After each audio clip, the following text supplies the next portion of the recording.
Shall we begin? Just a minute. We will go live in a minute. Okay.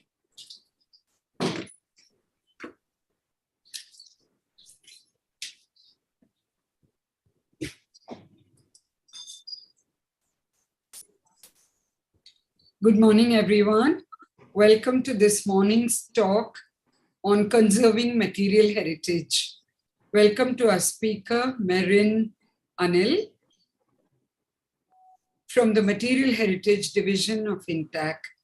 A special welcome to Mrs. Lakshmi Krishnamurti, former head at Kalakshetra Foundation for the Art Department, to present her observations. INTACH, the Indian National Trust for Art and Cultural Heritage, was founded as a non-profit organization in 1984 with the vision to spearhead heritage awareness and conservation in India. Today, INTACH is recognized as one of the world's largest heritage organizations, with its volunteers constituting over 200 chapters across the country, of which Chennai chapter is one. We have, through walks, talks, workshops, and other initiatives, been spreading awareness of heritage. In the past 38 years, INTACH has pioneered the conservation and preservation of not just our natural and built heritage, but importantly, intangible heritage as well. INTACH has divisions such as architectural heritage, natural heritage, intangible cultural heritage, crafts and community cell, heritage education and communication services, that's HEX, which is focused on children and creating awareness in the generation that is to come. INTACH Heritage Academy, which runs conservation courses, heritage tourism, and a listing cell, library, archives, and a documentation center. Material heritage is one such division and focuses, as the name suggests, on the important aspect of material heritage. Core areas of work are in conserving stone sculptures, objets d'art made of wood, stone, metal, bone and ivory, flags, textiles, photographs, palm leaf and paper manuscripts, paintings on walls and on canvas, on paper, oil paintings, watercolor paintings, tempera, acrylic, mixed media, prints and photographs, traditional Indian paintings such as Tanjo paintings, Tanka paintings, kalamkari and pichwai, paper mache, leather puppets, and on goes the list. Preventive conservation of collections is also being carried out. Many workshops and training programs are conducted, the objective being to impart theoretical knowledge as well as practical training.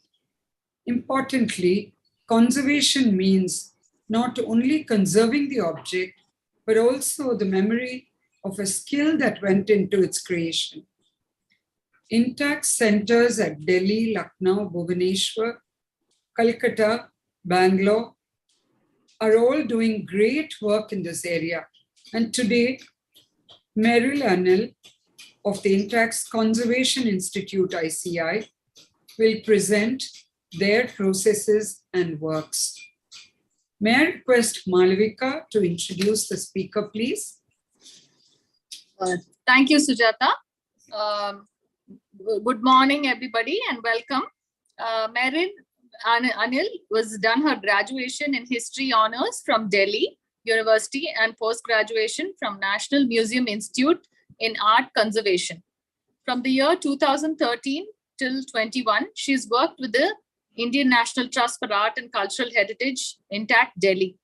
As a team member, she's been involved in various conservation projects undertaken by INTACH. Her role in conservation included examining documents, conserving art objects in different mediums like canvas, paintings, polychrome objects, wall paintings, metals.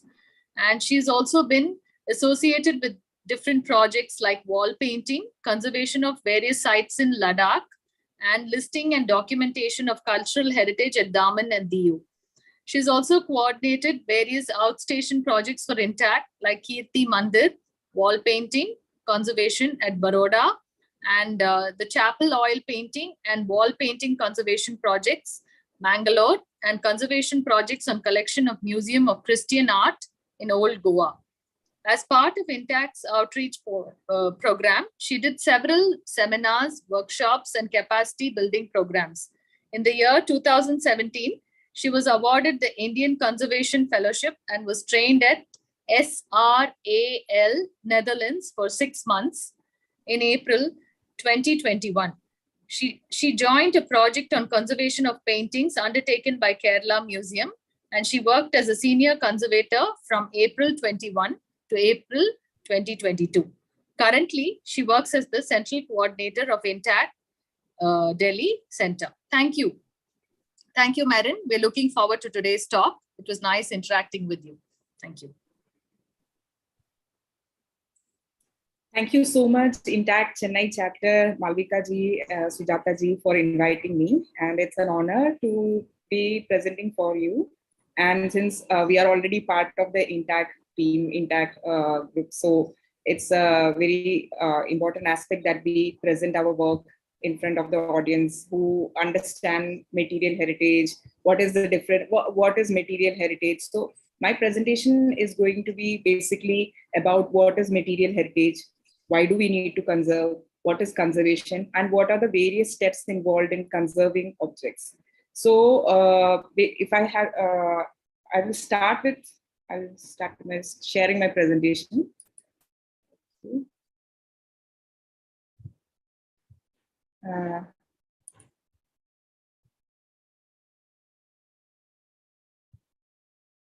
Yeah. So is there permission to share my screen? Yes, just a minute. Okay.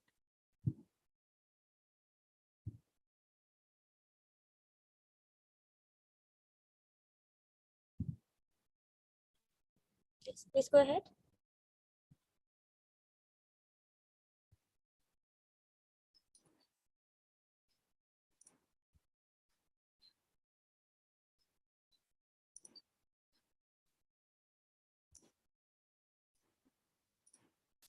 Okay.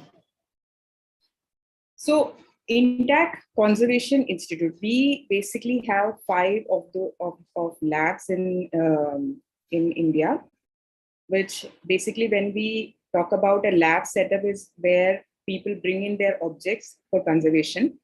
So we have 5 of those labs in India, that is in New Delhi, Lucknow, Mumbai, Bangalore, Bhubaneswar, and Kolkata.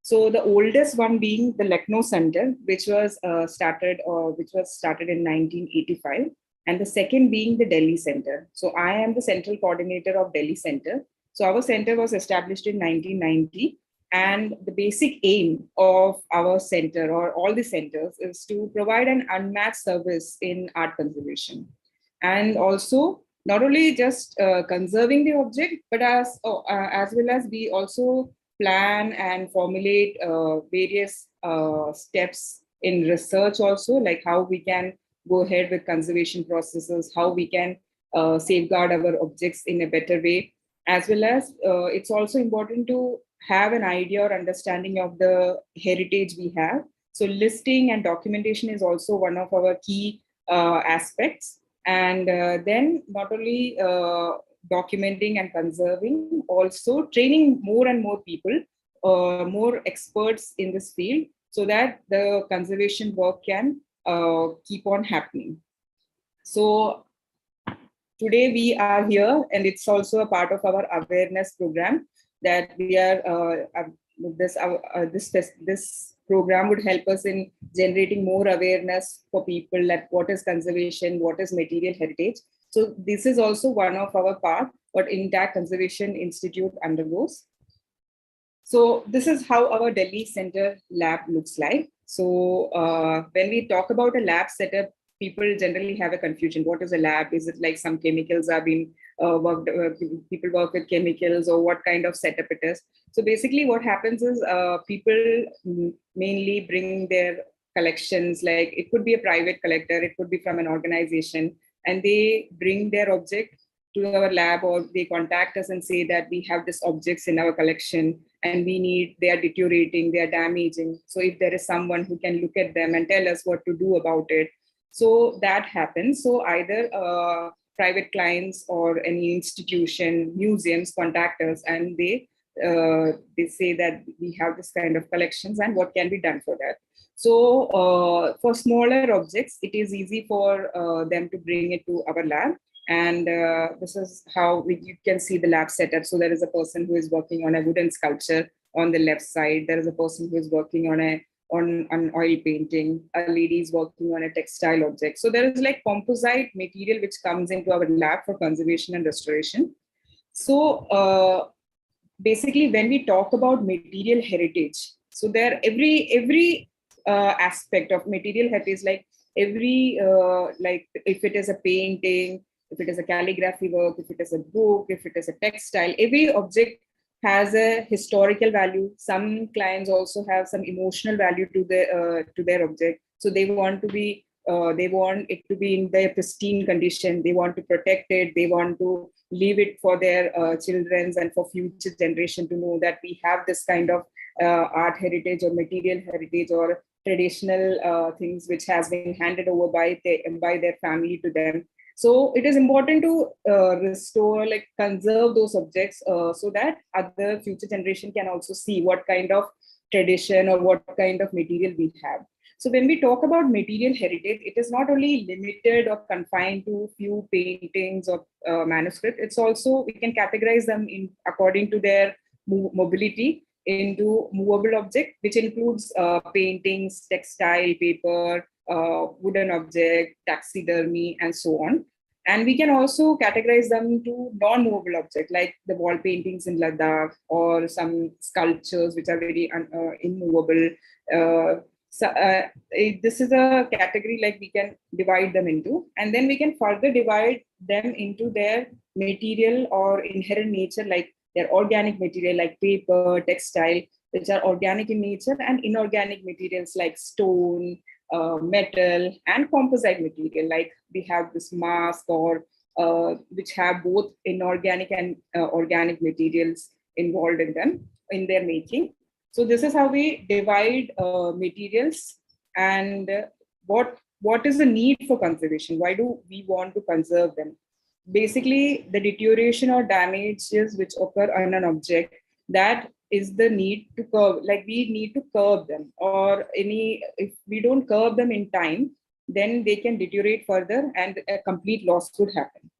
So I have some of representative images here, which would help you in understanding like what are the factors which are involved in deterioration. For example, if you look at the screen, there is a textile object which is fading. So there are various environmental factors which involve in deterioration. That is like dust and dirt. Then there is moisture, humidity, and light, which all act together and deteriorate an object. For example, the textile object which I am talking about, you can see that there is a difference in the textile itself. One side it is looking faded, and one side the colors are very bright.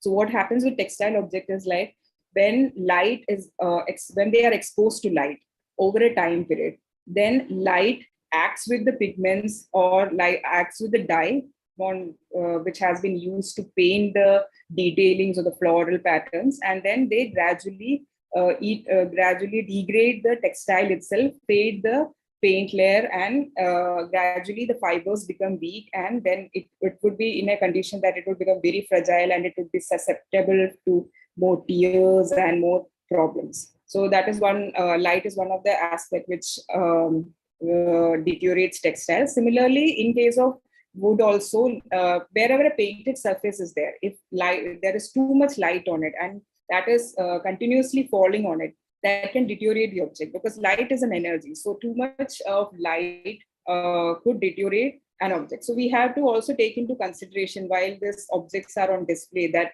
what kind of environment that has to be kept in so that the longevity of that object enlarge or like it's more than it can survive for a more longer period. So for example, there are wooden objects which come to us because they have cracks on them. There is splitting, there is flaking because of like wood is an organic material and it absorbs moisture. During rainy season, the humidity level increases. So when humidity level increases and if it is not, they're not kept in a very pristine condition, then there is active fungal activities or it would attract termites and pests and that they can eat away the material itself. Similarly, in painting also, the action of humidity can cause waviness, bulges, and so on. Even for metal as well as stone also, humidity, light, dust and dirt, over a gradual period, the accumulation can cause a lot of damages. So there are some examples like how termites have damaged a paper object, a book has been eaten away, there is algae growth on a sculpture, then wooden object which is damaged by termites. So biological factors, like if the environment is not kept in a very good, the environment is not very good for the object, then the biological factors also take over and they start destroying the object itself.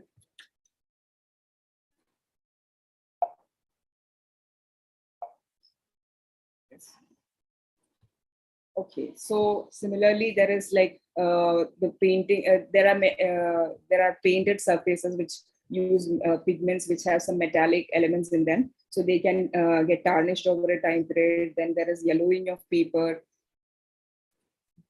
So and also human intervention is also one of the major factors of deterioration.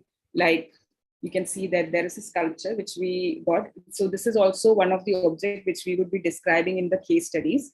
So what happened to this particular sculpture was, it is a wood and lacquer sculpture. So then these people were, the client was supposed to transport it to their hometown. So they have given it to a packaging service. And then unfortunately, there has been some accident, and due to which that sculpture was completely deteriorated. It went into pieces, and then we have to reintegrate those pieces and make it whole again. So then you can see there is a Nandi sculpture, which is from a temple in Himachal Pradesh. So the temple authorities, during some time period, they thought that the sculpture is not looking very good, so they thought of painting it. So then they overpainted it. So all the detailings which were there, that was kind of overpainted because there was too much coat on that, overcoat of paint on that, due to which the details were completely lost. So you can see the before and after of a overpainted sculpture, which has been after cleaning. Now, what are the various stages of conservation, or like what are the various processes? That is very important to understand. Like, why do we need to conserve object? Like, an object can, like in our houses also, we have lots of objects which are there for so many years, and maybe it may, over a time period, if you look at them, you can see certain changes in them. Like before, they might be in a very good stature, and then later on you see some problems in them. So what are the various processes, or why do we need conservation? That would be described in this part of the presentation. So basically, if we need to expand the lifespan of an object further from decaying or deteriorating or completely withering away, then we need to arrest the problems, we need to address the problems, understand the problems, and rectify the problems on time. So that aspect can be divided in terms of a conservation point of view. That can be divided into preventive conservation, curative conservation, and then at times restoration also. So what is preventive conservation? Basically, for example, we all have textile objects. Like we have our mom's saris or some of important cloth objects at our home, and we want to we normally keep it in a folded condition. But that keeping it in a folded condition, and what we do is we keep some naphthalene balls and everything. If it is a very important item, then we will keep naphthalene balls and we porous materials like that, so that no insect attacks it or it doesn't get damaged. In that way, we try to protect it.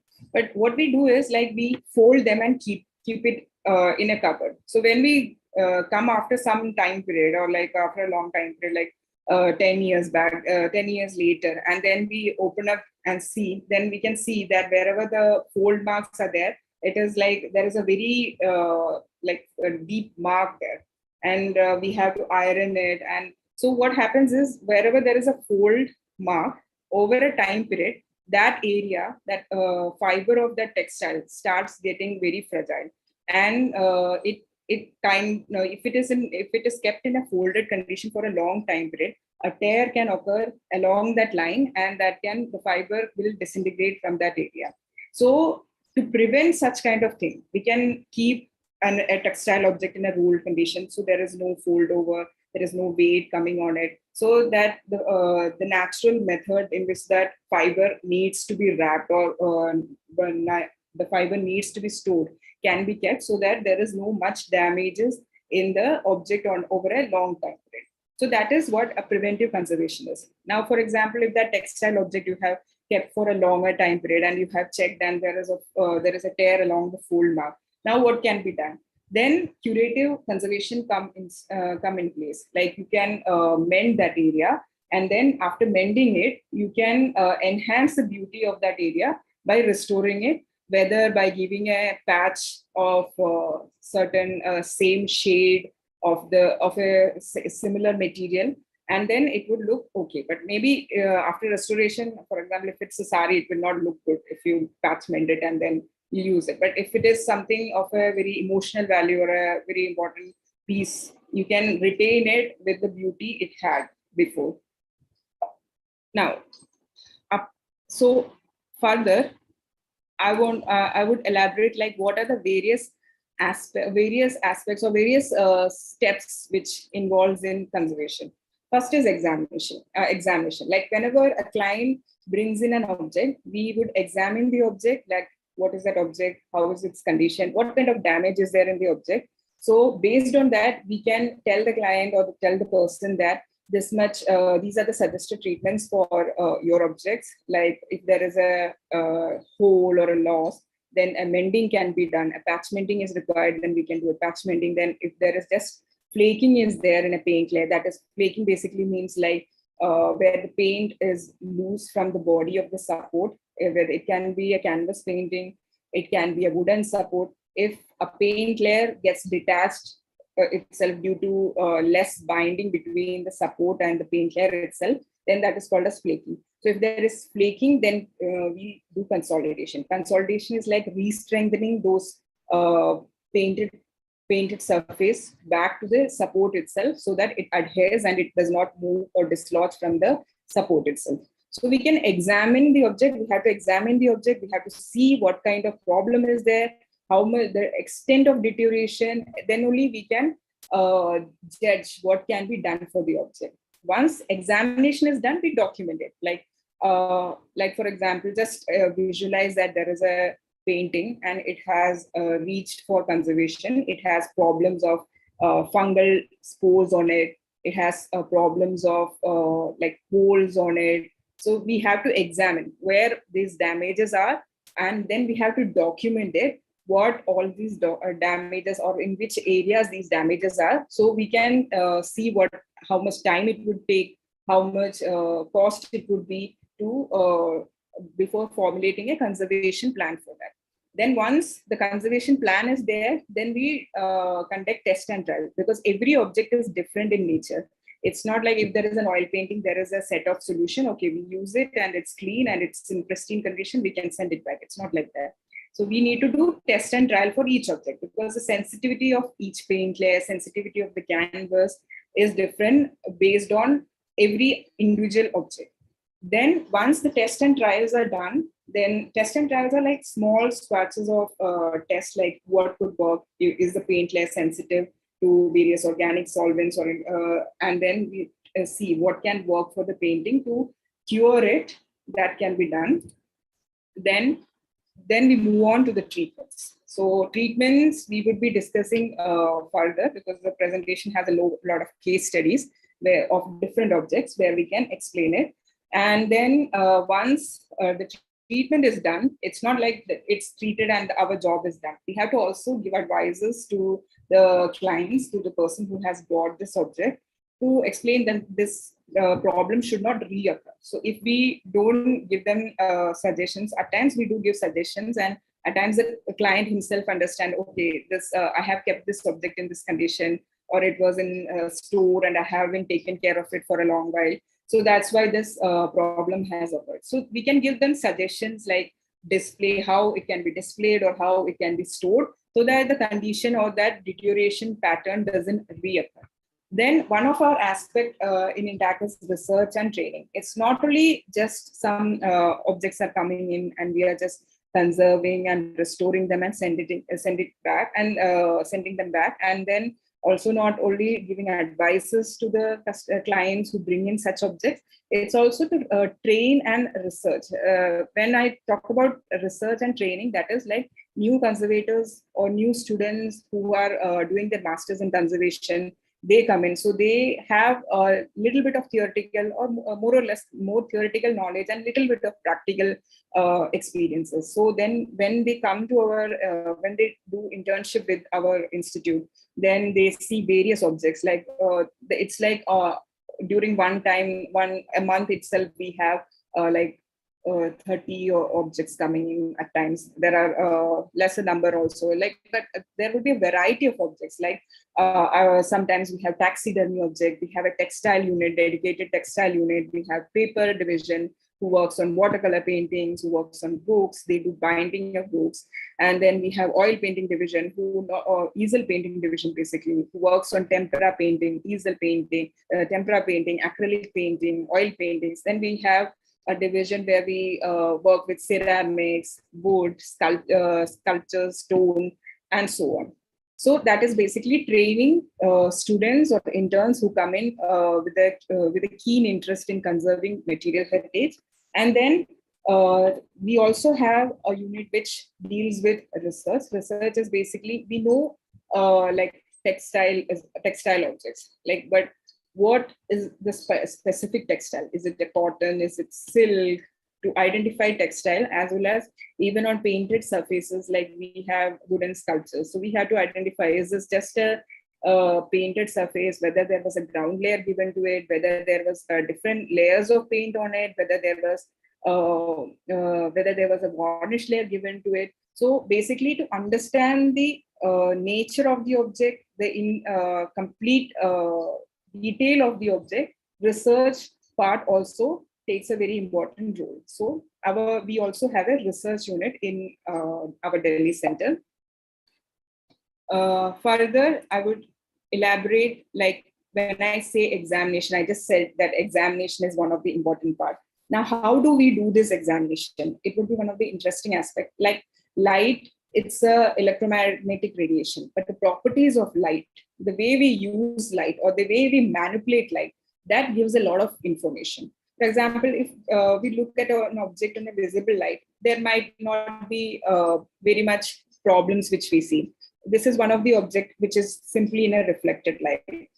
But when you look at the object in a raking light, basically raking light is giving light from one direction of the object. So when you look at this object, the same object, this is not a different object, this is the same object. In a reflected light, you can see that there is not much problems. You can see some lines going on, some patches on the face, that's it. But when you change the angle of the light itself, you can see that there are fold marks where you see that there is minor line going through, or in a reflected light, you can see in that same area, there are major creases and major deterioration to the paint layer itself, and that needs to be settled. So this is one form of examination using light. This is reflected light, and the one just popped up, that is light, a raking light. And then we have transmitted light. Transmitted light is basically passing light through the object itself. Then you can see what problems are underneath. When you look at the reflected surface, you can see that there are minor lines on the surface of the painting. And when you look at raking light, you can see exactly the fold marks or where distortions are there on the painted surface. And when you put a transmitted light through it, when you transmit the light through the object, you can see that on the lower area, there are major losses, there are creases, the fine line you saw has now become broader. So this is how you study the object. That is how various degrees of damages can be understood with examination. Now, further, light itself is a very important tool. For example, here one of our conservator is using IR camera. So we have in the electromagnetic spectrum, we have IR radiations, then we have the visible spectrum, then we have the UV spectrum. So using the various spectra of light, the electromagnetic spectrum itself, we can judge or we can assess the object much better. In the next, you can see that is the same IR camera my colleague was using. So you can see the painting. This is how the painting looks in a visible light. But with an IR camera, you can see that with the IR light on the surface of the painting, you can see that a grid pattern around the eye area. So this might be one of the technique the artist must have used for making the painting. He must have drawn some grid and made this figure and or the proportions of the figure might have corrected. So IR light gives us the possibility to study examine in depth, study or examine the object in depth. And then there is UV light. So basically, it's just a lamp, and my colleague is exposing UV light on the surface of the painting. It's not exposed for too long. We just expose it to see what kind of damages or deterioration is there. So with this, I would like to elaborate how this UV light has given us the result. Like you see this painting, this is in a visible light. And in a visible light, it looks like that. But this painting was previously restored, and that we were able to understand from the UV light. We can see how this that fluorescence, like the area which was restored. If you see this white area, that there is a fluorescence, like white fluorescence on the figure itself. So all those areas, like the cheek area, it looks different. The areas, there are minor cracks at the back that has been filled in, that has been painted over. And there are near to the chest area of the figure, you can see that there are some white areas, which is a white luminescence is there. So these areas were all retouched or painted over basically. So there were some damages and a restoration has been done. So basically IR would help us in understanding what is underneath the paint layers, and UV would help us understand better what is over the paint layer. So when we look them in a visible light, you may not be able to make out. At times when the pigment or when the overpaint has undergone some changes, you can make out. But at times when there is like we cannot make if there is like it's not very visible or very clear, then you can use a UV lamp or a multispectral camera to understand what kind of overpainting or underpainting has been done. So earlier what used to happen is like we used to have a IR light source and a camera which used to have a filter on it, and then they would capture the IR image or the UV images like you would expose with a normal camera. You used to do that. But where we have now developed a multispectral camera. So basically they have sensors and filters built in the camera itself. And that would help us within the same camera. You can have the visible spectral image, you can have the IR spectral image, as well as you can have the UV spectral image. So that is what we have now, a multispectral camera, which helps us in detecting processing an IR image as well as a UV image. So I will just to elaborate how the camera is a bit better than the IR setup we used to have earlier. You can see with the camera itself, you can have the visible image as well as the IR image. And in IR image, you can see underdrawings. Underdrawing is basically the plan, how the artist had made it. Like he must have drawn it with the pencil, and since graphite is the material and IR can detect graphite easily rather than the pigment. So underdrawings are easily detectable. So you can see that how these lines were made, what modifications were made to his eyebrows, to his eyes, how it has changed. So further, there's the same detail, like you can see that lion sculpture underneath the hand and how it has been drawn. You can see that there were certain detailings around the chin area of the lion, and how the nose was designed and how it was initially thought. And when it painted over, it started looking a bit different. So these are the type of examination we do. And then we also have thermal imaging system. Basically, when we have wall paintings, we go to a structure and to a site, and then we see that there is flaking of paint layer, there is damage to the paint layer. So most of these damages at times are because of dampness or moisture coming in through the roof. And then we have to determine, like, if there is, we just can't look at the painting and say, okay, there is flaking, there is a loss of plaster, then we just need to fill it up and the work is done. It's not like that, because that will reoccur. So what happens is, like, we have to do in-depth detailed imaging or detailed study, like what had made this, what had made or caused this damage. So thermal camera in turn helps us in detecting the same. That is basically, it will give us various where this water is like different degrees or different temperature is been detected in the wall itself. And we can say, okay, the main problem of water is in this area, and this is the area where it's comparatively stable. So we can, thermal camera helps in detecting the areas with more water damages or according to the temperature itself. Then for minor or smaller objects, like we have a portable microscopy, we do microscopic studies also. For example, this is one of the objects from Museum of Christian Art.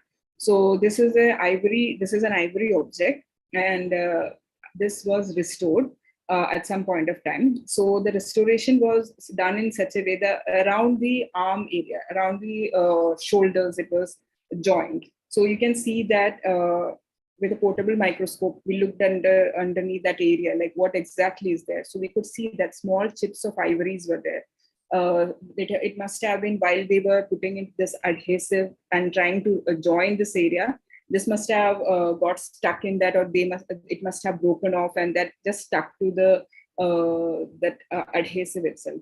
So if we would have come out with a plan of removing this restoration, then we would have also had this possibility of losing the small minor chips of ivory also.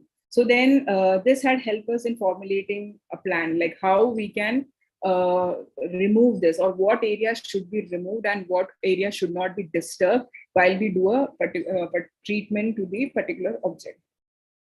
So this is all about examination. Now this is the next part, that is documentation. So basically documentation is like, you look at the object, you say that, okay, there is under drawings present, there is some previous restoration in form of paint, overpaint, or in form of fillings. Now, what happens to it when you have images of it, but when you start assessing the object, or when you actually start your conservation work, then you are not very sure where it was, or it's not necessary that you are the one who is documenting it or taking photograph of it, and then somebody else would be working on it. It's a possibility, because it's a lab space, and some of the colleagues have been sent off to some sites for work, and some of them are in the lab. So a person who is working with that object should be able to understand the object, so that the flow of communication is even and smooth. The documentation has to be done, not only for the communication within the unit conservation team, also in future, if there is a damage or deterioration which is happening to the object, and a person feels like bringing this object back to the lab for conservation, then there would be a written documentation of what this object has undergone, what kind of problem it had been facing earlier, what has been given to the object, and what all suggested treatments were advised, and what all treatments were given would be documented. So it would it's like when you go to a doctor, there would be a case history of yourself. There's a file maintained with your name and the case history, and everything is there. Similarly, we maintain a documentation sheet for objects also. So it's documentation is photographic documentation. So one of the method is photographic documentation. Then there is written documentation, and then there is graphical documentation. For certain objects, like wherein like a deep or restoration has been done, or wherein too much restoration or damages has been happened, and it has to be documented graphically. For mostly all objects, we proceed, we use this process of graphical documentation to understand what kind of damage has been happened to this object, and to mark which all areas or regions it's been affected mostly. So this is an example of how graphical documentation happens.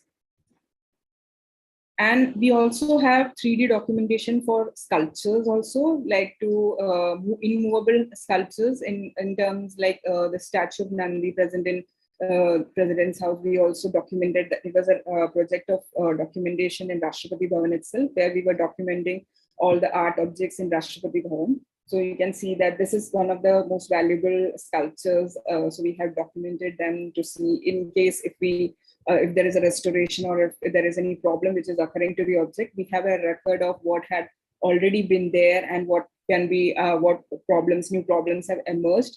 So that also helps in understanding the object better. Now, some of the case studies, like this was a stone object which came to our lab for conservation. So you can see that it was not kept in a very good condition, and it was broken into many pieces. So you can see this is how it went back after conservation and restoration. So this is our graphical documentation. So basically, we observe our documentation pre and post treatment. Before also, when this object comes for conservation, we document all the problems, as well as we also document what we have added or we have given as a treatment to the object. So you can see the object was broken. So the yellow marks which has been marked here, these are where the joinings or fillings were given, and a dowel was given for the larger pieces which could not stand with by itself. So this kind of documentation is also done during treatment. So if you remember the previous slide, it was like examination, documentation, and test and trial. So this is this is test and trial of plaster samples. Basically, for a wall painting site, we wanted to check what kind of filling would be suitable or suitable to the original plaster itself. So there were test and trials which were done so that we could determine what could be a better filling material.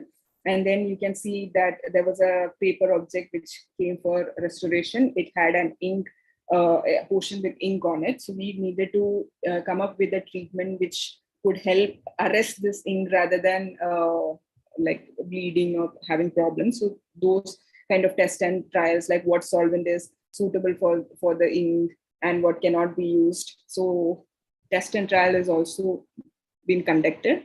So in terms of wooden object also, what would be a suitable binder, what would be a good consolidant, that has also been done. Now I'll just come on to the curative conservation. So curative conservation happens for all of the art object. It could be metal, stone, textile, wooden object, paper, ceramics, wall painting, easels. Easel paintings. So it would be just some slides with photographs. Then I'll just, while we move ahead, I'll just explain what had happened to the object. So it's interesting. So this was a paper object. It is a drawing by M.F. Hussain, and it came for restoration. So there were problems like it had like a area with losses, paper tapes were used on it. It had major tears on them.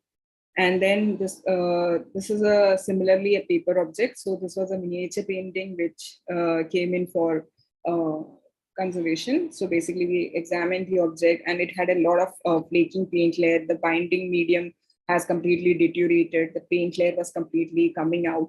So then we consolidated the paint layer.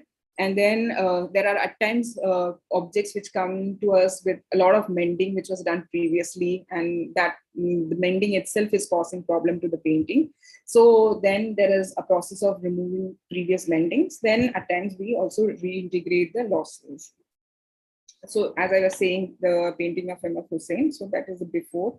and that is the after image. So this is a book which came for conservation and restoration. So you can see that it was the book was yellowing, the folios were having creases. So we opened up the binding, we did the relining, we removed all the faulty repairs which was done previously, and this is how it went after restoration. Now, cleaning of easel painting or conservation of easel painting. So basically when an easel painting comes in, so mainly there would be a varnish layer which is applied, or a heavy dust or dirt layer might be accumulated on the surface, or it could come with previous restorations also. So this is one example of cleaning. So a person is doing solvent cleaning, and some tapes have been given at the back side of the canvas. So you can see removal of those tape previous mendings. And once this cleaning has been done, flattening of the object is done to remove the creases and waviness.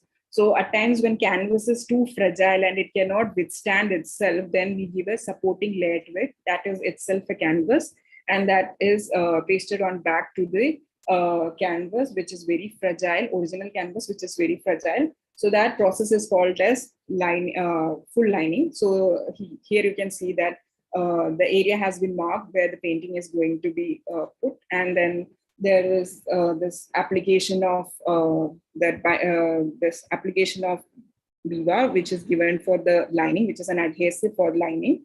Then you can see when before lining, we do the patch mendings of the object, like wherever holes or losses or tears are there, we mend that area. Once mending is done, the lining process happens. And once lining is done, the stretching process happens. And once stretching is done, the infillings as well as the reintegration of color is done. So one of the example is of Raja Ravi Verma school. This is an object which came in a folded condition, and it had a lot of losses around the edges. So there is nothing to stretch it to the canvas. So we gave strip lining to that area, and all the folds and crease marks were removed. And wherever there were losses or damages, we have toned down that area, and you can see how it looks after conservation. So similarly, Raja Ravi Verma's painting, which came in for conservation. So this is the before and after. And we have ceramic objects also. Mostly ceramic is a very fragile material in terms like if it is not kept in a good store, it is not stored in a good place, or if it is not displayed properly, there are chances that it can fall off and it can break into many pieces. So something similar had happened to this object, and this was also restored in our lab. Then we have a stone. This is an outdoor project. When I said immovable objects, so this is one of those projects which we did, that when there was this marble sculpture which was completely dust and dirt has accumulated on it and damages were there. So this was cleaned and conserved. So this is not the after picture. This is actually during process. It's an ongoing process. Okay, now there was this metal sculpture which came to us. So this is Shiva and Parvati, and you can see the Shiva sculpture had kind of broken off because there was like there was a detailing which had broken off, and which had like the sculpture itself had detached. It was supposed to be one unit, but it has completely detached, and this is how the object was. The sculpture, and this is the portion which was holding the hand and the detailing of Shiva's veil. That was how it was, and it was broken off, and this is how it went after conservation and restoration. So this was the object I was talking to you guys earlier, that during transportation, there was an accident and that sculpture completely fell down and it broke into many pieces. The head portion was very problematic. Like it broke into around, I think it was around 48 small, minute pieces. So we had to sit together and assemble it. It was like a jigsaw puzzle. We had to see which part went where, and we had to fix it. And fixing it together was itself a problematic thing because it kept on falling because it didn't have any support. So we had to come out with an idea like how to, make it whole or reintegrate it. So you can see how it came to us and how it left. So there is similarly a wooden sculpture which was completely or badly damaged with termite attack, and you can see the before and after images. So this is a wall painting from Ladakh. This particular site or monastery is a Chembre monastery. And this was the wall painting, and this is a condition of the wall painting in the monastery. You can see that complete soot deposition, and plaster was done by the people in the monastery itself. The plaster was not very compatible with the original material, so it was adding a lot of pressure to the object. And even the roof itself, there was water seepage, and due to water seepage, the dust and dirt layer has washed up, and that came over the painting itself. So similar problems were there, like widening of gap, like when plaster is in a very deteriorated condition, then, and if the roof having a lot of weight over it with a lot of sand and other materials, then it adds a lot of weight. And since the structure itself is made of mud plaster, and the roof is made of wood, like not wooden beams supports the roof, and then they have a layer of mud over it. Then they have additional layer of wood on it. Then they have their a layer of grass on it, and then there is a layer of mud again. So when there is too much load of materials over the roof itself, that add pressure to the beam, and that beam starts collapsing. And when it starts collapsing, that creates pressure in the wall and makes the wall crack open. So you can see that how wide a gap has come in, because the roof was exerting pressure and making the plaster making the wall to tear up. So this is also like when a lot of mud plaster, during rainy seasons, when mud washes away, then you can see how the paintings are covered with mud. And you can see how during cleaning, you can see this beautiful painting coming out from the muddy layer. Then we have consolidation of when this rainwater comes in, that when the seepage happens, that runs away and it brings a layer of dust and dirt. And along with that, since these paintings in Ladakh are mostly made of organic material, binding medium is water sensitive.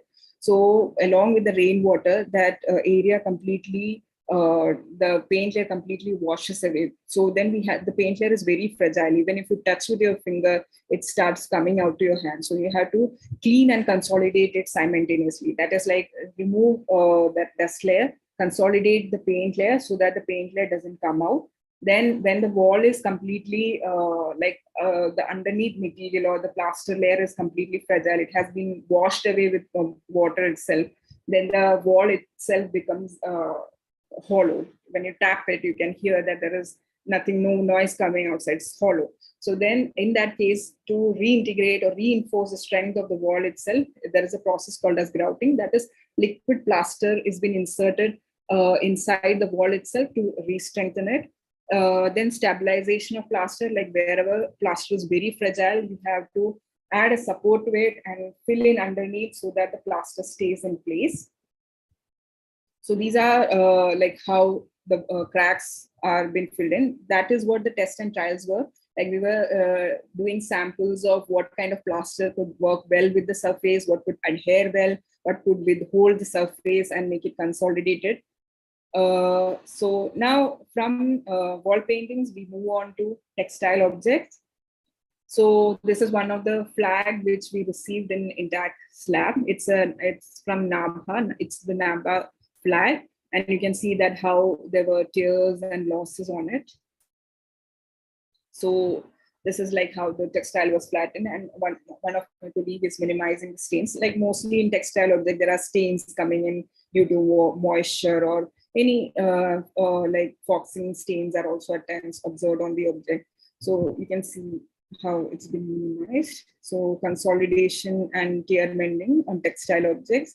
And additionally, if the textile doesn't have much strength to it, lining is given to the object before and after. So this is one of the projects from Museum of Christian Art. So basically, during textile, it's also important that how we hang it, how we display it, how we store it, that plays a very important role. And you can see that one of the textile object from a museum collection, it was hanged in such a manner because it had a lot of golden embroidery in that was adding too much weight to the object. So we have to even out the weight or the balance that so that it doesn't disintegrate or the weight doesn't hang the textile, pull the textile towards itself and cause damages on the upper area. So that's how the display was done. So earlier the object was hanged with wires, and then that object was removed, and with the help of rollers, we have installed inside the display case itself, so that it's in a flat condition, and it doesn't add stress to the fabric itself. Then just moving on to the research unit, like most of the wall paintings and most of the painted surface that has been documented by us. And what happens is at times we need to take a in-depth look at the painting or the painted surfaces, because the painted surfaces are made with pigments and binding medium. Sometimes the pigment or binding medium itself can damage the object, or sometimes there could be problem in the pigment or binding medium. For example, there are certain sculptures or polychrome sculptures which come for which painted, not only polychrome sculpture, painted objects like paintings also, as well as polychrome sculptures, as well as wall paintings, which come to us, which we work upon. And you can see that there are like overpaint, or we are in a tough decision. We cannot make a decision whether it's an overpaint or whether it's a historical intervention. So if there is a historical intervention, that means that something was done. Like, for example, there are sculptures on which a particular paint layer was present earlier, and then that has been repainted because it was a historical decision. It was like a decision made by the owner itself, to repaint it in certain way. So certain aspects, like what has to be retained or what has to be maintained, that decision can only be taken in if we understand the paint layers, like what was there before and what came in later. It is not necessary to remove everything. We have to understand if the paint layer itself is, if the coat which is given later is adding deterioration or causing deterioration or damage to the paint, to the object, then we need to take a decision whether to remove it or not. For example, that is why this is one of the case study which we had. So one of the site was a Flora fountain in Mumbai. It's a huge fountain which is in Mumbai, and it was coated over the time period. It was like repainted. Application of paint was given, plaster layer was given again and again and again. So we wanted to see how much layers we should be taking out. What is the original layer and what is been applied, and how many layers were it? Because it was it was a very tough decision for us, because the process of removing itself was complicated. To devise or formulate a conservation plan, how to remove these many layers, what has to be retained. So we took a small sample of this plaster, and we studied it under a polarized microscope, under a microscope, and we saw that these many layers are there on the sculpture itself, and this is the original layer, and this is the secondary layer, and composite material has been used in plastering the surface of the sculpture itself. So the decision, like how we can remove it, what has to be removed, was done. So that was done with the help of studying or understanding the layers, stratigraphical study. Then at times we also have objects where the binding medium is not, we are not certain about the binding medium. So when we say that we are using material closer to the object itself, so we need to have an understanding of the binding medium. So we also have a facility, the research unit also looks into what kind of pigment has been used, what kind of binding medium has been used, how many layers of paint are there, and applied before, and what has been applied on a later stage. All are documented and understand in the research unit itself. So this is how a wooden sculpture, like a person is looking at the wooden sculpture, sample of a wooden sculpture. A small sample, painted sample was taken out, and you can see that one sculpture and this is a sample from one sculpture itself, and you can see that there are different types of paint involved in it. You can see sample 1, sample 2, and sample 3. So there is like a ground layer. The first sample, you can see a ground layer, and there is a thin paint layer. The second sample, you can see that at that particular area from where the sample was derived on the body of the sculpture, there are like 3 paint layers. One is like a white ground layer, then there is a red layer which was applied. Then later on, there was this yellow layer applied, and then later on, porous plaster was given and it was painted over. So you can see that how different areas from one particular object itself will look different. So we also have a line testing unit in our Lucknow center.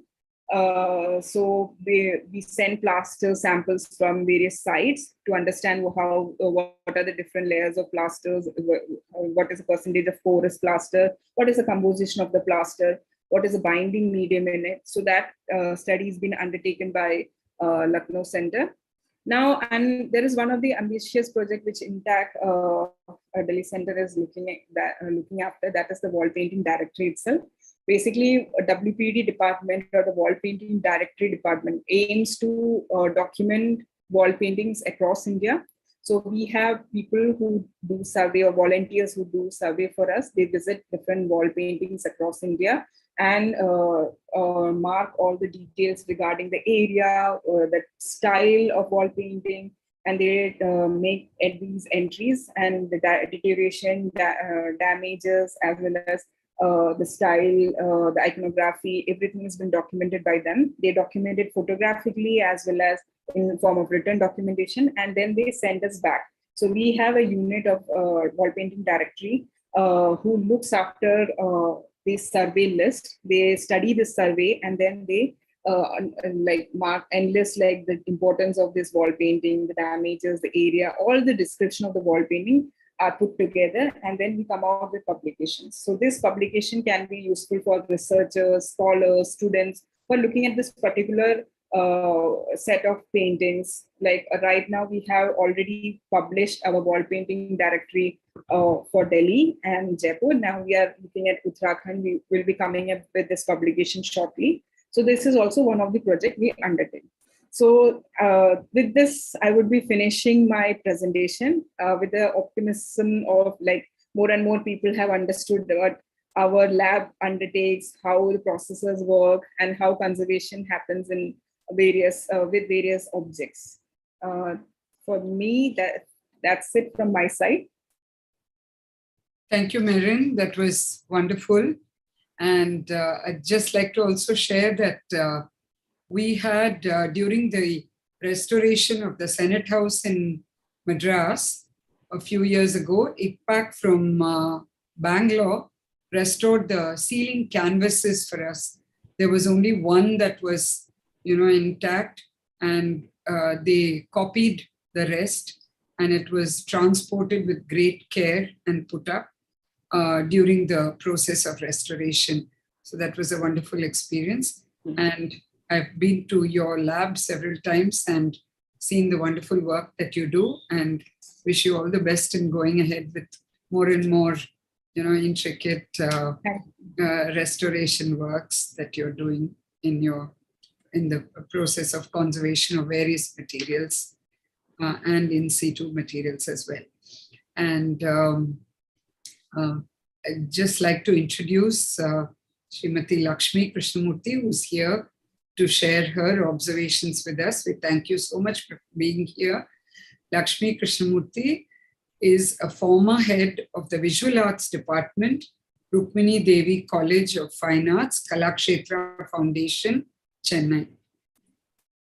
She herself is a gifted alumnus of the Kalakshetra Foundation.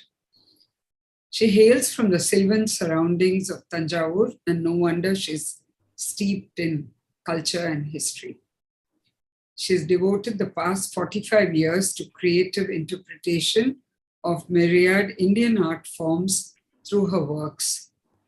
Lakshmi Krishnamurti is a research scholar, restorer, documenter, artist, and guru to many seekers of pan-Indian traditional paintings. Welcome, Lakshmi Krishnamurti. Please give us your thoughts. Thank you very much, Sujata, and all the people associated with INTACH for giving me this wonderful opportunity. India is a land, as all of us are aware and know, full of heritage and art and literature, poetry, you name it, every form of fine art is abundant and is available in many layers. I feel after going through all the elaborate restoration processes, commendable ones that your people are doing, basic education to make the people aware of our treasures at the backyard. A sculpted stone may be lying on the road, it could be used as a seat, or it could be used as a doorway stone, or it could be just as a prop for some other building somewhere, or broken up into pieces. That they should not do, that awareness has to be created. Same thing like any Kumbhabhishekam or any other cultural events, immediately painting up, whitewash the whole wall without knowing what is there behind. Too much of art, maybe that is the downfall of kind of, able to preserve them. So people who are involved with any of these materials, like maybe a temple, the endowment, religious endowment society, if I may, so all the museum people, right from the basic Mali to the top administrative head, I think there should be in kind of an orientation program to kind of educate them to what is there, how to cooperate, how to minimize kind of desegregation. So having said that, for example, I don't want to quote names, but then, in museum, the roof was with glass and it was leaded joints. By removing the leading and trying to preserve, the whole rain came down and the teakwood, beautiful, that steps and the artifacts around the place went spoiled. Now it's increasing the preservation need, commitment, time, energy, money, everything, double fold or triple fold when you are not aware that it should not be done. So even any of the technicians or any of the people who are involved, there should be a coordination, there should be an orientation program before they touch any of these objects. What should be done, what should not be done, who should be consulted to, and where it should be taken to. So otherwise, so much has been lost, and whatever is there might be lost. We may be called a so-called third world country. I think world over, all the third world countries are rich in fine arts. Their natural inbuilt rhythm to music, dance, the nuances, the nature, the beauty around, everything is just phenomenal, which has been expressed beautifully in every art form. And now INTACH is trying to preserve. So before we lose anything further, start it at the root level, basically educate. If there is a painting on the walls, don't scribble I love you or put hearts and arrows and other things.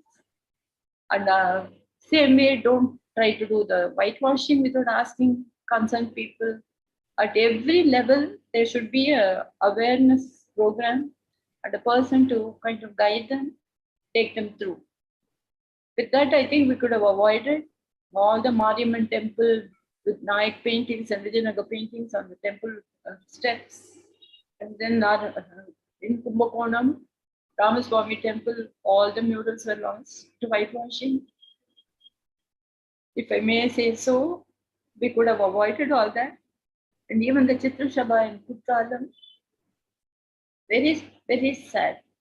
And I was asked to do some restoration for some. So we went on a survey in Alva. No, Aragar, Madurai, that Aragar Kovil. There's a beautiful Vasanta Mandapam. And because there's no water, they created a beautiful water path. And then the Vasanta festival will be done. On the wall, there was a blackboard installed because they found that very convenient to teach students. What is the blackboard doing amongst all those painted ceilings and walls? I have no clue. How could anybody have allowed that to happen? So INTACH has to kind of expand its activities, not only receive what is coming in your way, start an education program at every nook and corner or every district level or even municipality level, because those old villages are the treasure chests. Those temples are the treasure chests. The villages might have kind of gone empty. But the biggest temples are especially in Tamil Nadu, the Chola temples are all everywhere. In every village has one beautiful one. You go to Vaduvur, there's a Rama temple, and you can see the veins. You go to Koneri Rajapuram, you don't know how such a huge big Nataraja house inside. There's a lot of mythical stories around. So, with an awareness, not necessarily only the religious places, some houses have fantastic things. Maybe wood piece, maybe even the games, Palanguri, or all those little games that they used to play. Everything was, no, art was related to utility. It was not a separate compartment. Nothing was separate. So even a glass, when you lift up and drink, there will be a curve and there will be a thing so it doesn't spill all over. Now, after COVID, all of us are aware of, taking the drinks a little lifted up so that it smooth flow without blocking the throat. The whole way of drinking was such that. So like that, every little gesture, every little activity was interconnected. It was holistic. I'm not saying that we have to go back to 300 years or 500 years, but whatever valuable concept, acceptance, habits, practices, you should be able to document them, spread the awareness, and carry it forward. Thank you.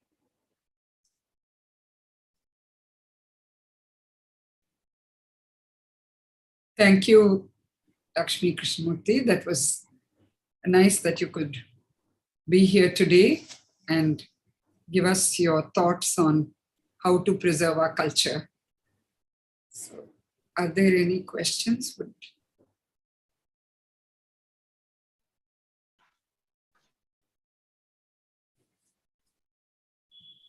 Yeah, can I can I ask something?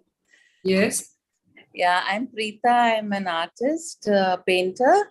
So I live in Mumbai, and I was listening. It's wonderful that all the technicalities and everything that is being developed by INTACH. So it was amazing to listen to the talk.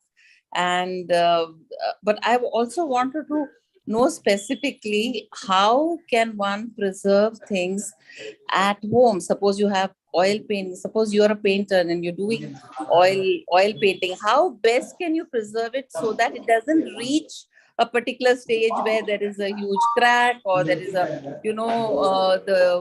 I mean, I'm talking about, let's say we are using some of the best colors that are there, but in spite of that, how is it, whether in linen or in a regular canvas, or how do we, and paper, how do we preserve these works at home? Because it's very humid in Mumbai, you can't work for 4 months, on oils. And is it possible that you can still continue working and do something about it so that, so I was wanting to ask very, very specifically, pertaining to, my own work. Yes, if you have an oil painting, and basically major deterioration and damage happen the way we store and the way we display it. For example, if there is a painting which is already stretched and then you are hanging it directly to the wall, and if you know that there is a moisture problem, and if it is in a room which is not very well ventilated, air circulation is very less, in that case, what happens is stagnant air is there. So that kind of accelerates the fungal growth or degradation process. So wherever there is when too much moisture in the wall itself, due to capillary action, what moisture rises up and then that sits in the wall. And when you're putting it on the wall itself, then that can affect your stretcher or strainer on which the canvas is stretched. So that in turn causes waviness to the painting, because the moisture is intaken by the canvas itself, because it's also an organic material. So what you can do is, like, if moisture, what I understand is like too much humidity is there. So in that cases, you can add a separator between the painting and the wall so that there is no stagnant air, or in a particular area, the moisture is struck and then the fungal growth happens at the back. And for and I don't how the lighting also affects the paint layer. Like, it looks very fresh, and over a time period, Normally people add varnishes to oil painting. So when the varnish layer is removed, you can see the true color or the true tones, because varnish yellow after time period. So that is also a way of protective coating. So addition of protective coating is one way. But then we have to see what kind of protective coating can be given to the painting. And the protective coating can be given for oil only after 6 months or so, isn't it? Because Yes, it has to once it dries. completely dry Yes. from the inside. Otherwise, Yeah. and can we use a dehumidifier also? Yes, Is yes. that A dehumidifier or silica gels. silica gels? Yeah, that can be added. So the excess moisture has been absorbed, and then air circulation is also important. Like if too much humidity in one room itself accelerates the problem. So proper ventilation and air circulation would allow fresh air to come in, and no stagnant air is there, which promotes the growth. That can be done. And the paperwork also is very similar. I mean, Yes. Yeah, wherever when there is like the best environment for fungus to grow is, first of all, the material itself would be organic, so he would like to eat it. Then he doesn't like dark places. He doesn't like light. He likes dark and cozy, comfortable places. Yes. He needs moisture. So if there is no ventilation, if there is no proper lighting, if it's like a very cozy environment, it will spread rapidly. So the more you ventilate, the more you keep it open, or like at least not open. If you want to keep it in a cupboard, you can, but then spaces in between. Spaces in between each work. That's what you're saying. Yeah, air circulation should be there, so that cozy environment for the fungus would be like done. He would not have a space to grow. Okay. Thank you. Okay. I can say something here if you don't mind. Yeah. I'm a painter. So now, because none of our walls are safe from moisture, however well we build, so I add these nylon bushes which we add for the chairs, legs. Yeah. So it doesn't touch the wall. And always hang it in an angle slightly. So as Shikari said, movement of air and another thing. And this little nylon bush doesn't touch the wall, so the moisture from the wall doesn't come onto the screen. Thank you. That I found was very helpful. Wow, that's really good. Thank you very much. Welcome.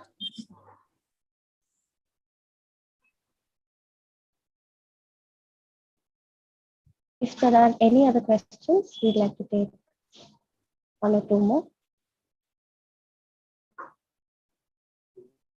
I also have one more question. Sorry. So, I mean, there are a lot of people who are using prints today, and then they're doing the painting. And is it possible to go right through, like you were saying, and find out what different materials that are being used, and whether you can differentiate the printing ink from, whether can you say that, yes, this is a print which has been used. I mean, I am not saying that the print should not be used at all, but I just wanted to know whether, because a lot of people asking this question, whether the print is today used, and a lot of people who do not want print, so is there a way of distinguishing whether, that the bottom layer is printed and then it has been painted on top? Yes, it can be done. See, microscope is a very useful tool in that. Like if it is a print, then print has a uniformity to it. Like when we do a watercolor painting or a gouache has been used as a medium, then the brush strokes or the way we paint it is different. And when we look under microscope on a watercolor as well as a printed material, there is clear difference, like how they look, like how it's like a uniform pattern for a printed surface, and it's kind of uneven. The brush stroke is uneven. The thickness in which the pigment is loaded, it's uneven. So then we can differentiate. Okay. Thank you.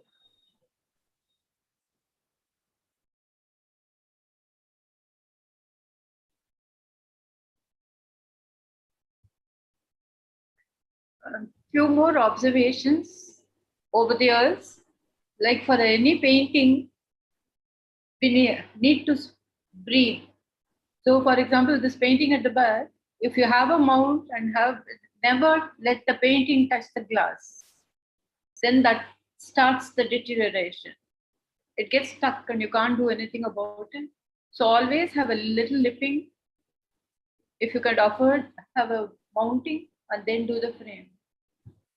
Basic bottom line is you have to let them also be. As my sculptor teacher, Stapati, he told me, he always says, 50% should be empty, 50% should be worked.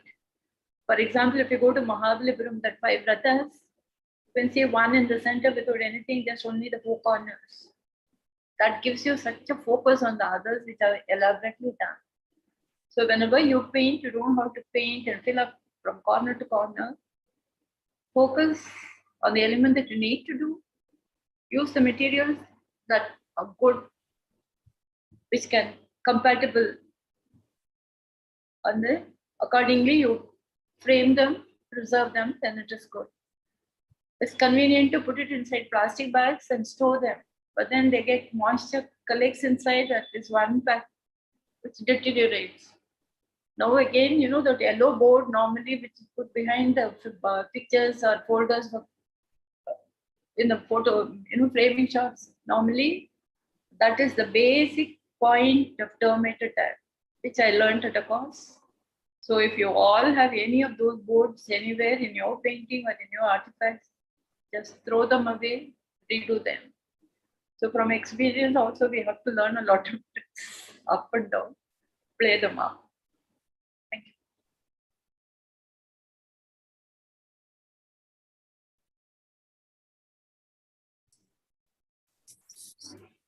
Don't have any questions. This is Shama here, but I just wanted to share that it was a lovely, interesting talk. I mean, I didn't know so much about how a painting should be mounted also, besides learning so much about whatever we talked, Merrin, about the conservation and how one should go about it. Sounds like a very fascinating project, and I mean, not project, but fascinating field to be involved in. So hats off to you for taking it up and keeping alive our traditions. So there's a lot of things which are really new to us to learn.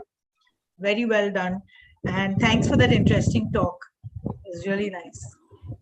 Thank you so much, Merrin. Thank you, Ms. Lakshmi. Very informative and a very interesting talk.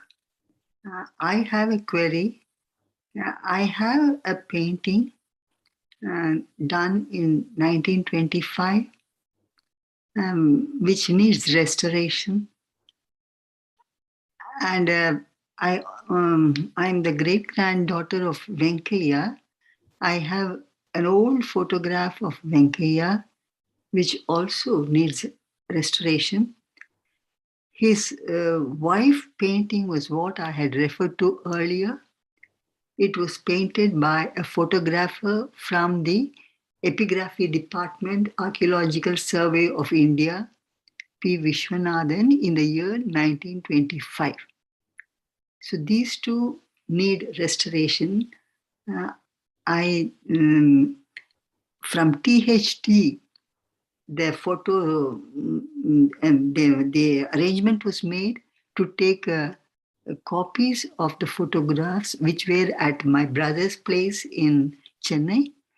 I'm not able to send the photographs, though he has sent me through WhatsApp. I would like to know whether there are any chances of restoration. Should it be brought all the way to Delhi, or it can be done in Chennai itself? Yeah, there is a nearby center lab in Bangalore also, Chitrakala Parishad. So either it can happen like that if you're okay with taking the object there, or a person can come and visit you also. So I just need to check with the institute, with Chitrakala INTACH Center in Bangalore. I'll just discuss it with ma'am. Renali ma'am is there. So maybe we can get in touch. I can give you the details of the contact so we can figure out how we can make it work. Would Is that there be- not one at Chennai? You There said is- That's a trigger to what we've been thinking of for a long time. We've been wanting to set up a conservation center here.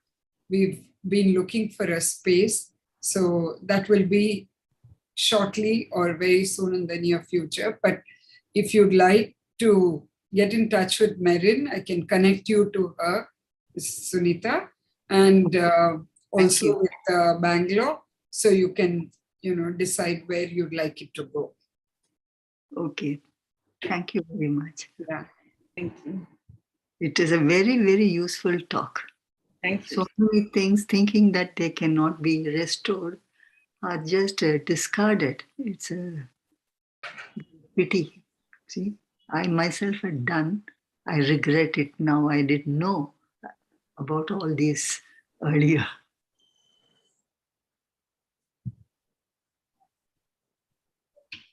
Thank you. One more question I have.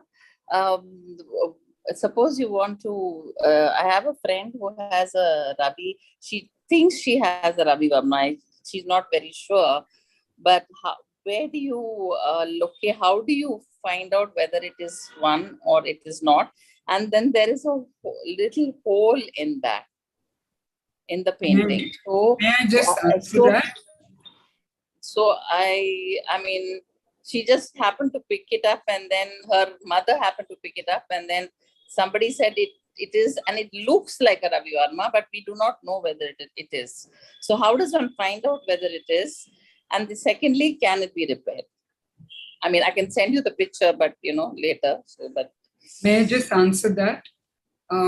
There are experts who have studied Ravi Varma and who are, sort of, they're all the time doing this because there's a lot of fake Ravi Varmas around. yeah. So, there are experts who are doing that. Ratan Parimu in Baroda is one. So if you'd like it evaluated, you'd have to send it to an expert like him and have it evaluated. And you have to be certified. So if they paid a phenomenal price and it's not a Ravi Varma, it happens very often.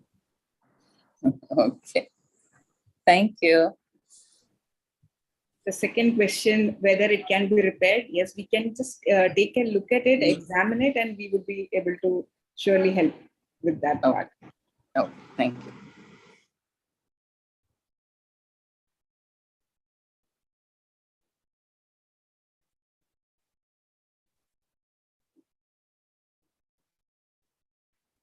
I take it that we are almost at the end of this talk, and it is my pleasure to quote the vote of thanks on behalf of the Chennai chapter of INTACH. Merrin, this has been a wonderful, wonderful Saturday morning, I must say. It is one of the most interesting talks we've had in a very long time. And apart from the fact that you're so young, yet you're so knowledgeable on chosen subject, it is incredible that you're able to give us a bird's eye view with such clarity and with such conviction about conservation of different materials. Just to reinstate that you've spoken about your role as a conservator, that includes examination of documentation and conservation of art objects in various materials and mediums like canvas for paintings, polychrome objects, wall paintings, and metal objects. It is in fact our honor to host a talk by you, and we will look forward to working with you in the near future to set up our own conservation center in Chennai. Mrs. Lakshmi, thank you so much for your time. I've known you for a little longer than 7-8 years now as my mentor at Kalakshetra, and you have always inspired all of us with your immense knowledge in the Shat Kalas and through your wonderful Tanjore paintings and your adaptations of Tanjore paintings. Thank you so much for your time on a Saturday morning. Thank you all for attending, and thank you for those who are watching us on YouTube and will be watching later on as well. Thank you. If you want to get in touch with the speaker, please email us. Our email is intactchennai@gmail.com, and we will be happy to connect you for any further questions or queries. Thank you all. Thank you very much. Thank you. Very, Thank you. your